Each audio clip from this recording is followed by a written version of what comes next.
Lord, please bless my plans today. Lord, salamat sa isang magandang araw. Salamat sa isang araw na pagbibigay niyo sa akin ng inyong proteksyon at pagmamahal. Salamat sa laging pagsama niyo sa akin.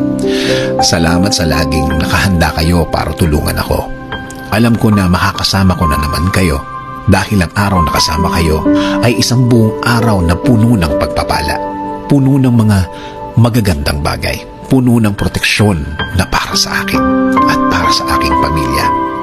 Panginoon, marami po akong gustong gawin. Marami po akong naiisip na gawin sa araw na ito at sa mga araw na parating.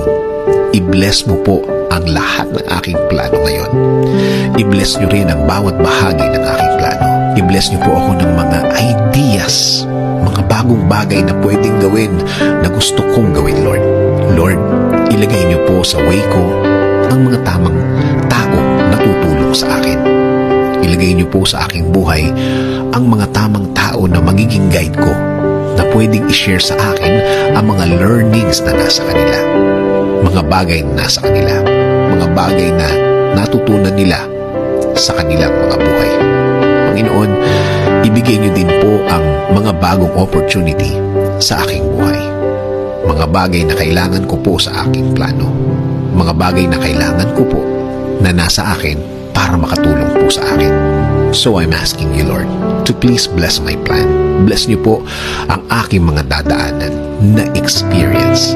Mga pangyayari na sana po hindi po mabigat sa akin at hindi po mabigat para sa aking plano. Lord, panatilihin niyo po akong malakas.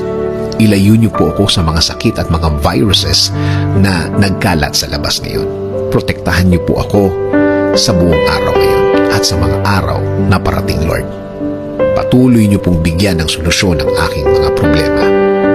Patuloy niyo po akong bigyan ng wisdom. Turuan niyo akong maging mahinahon.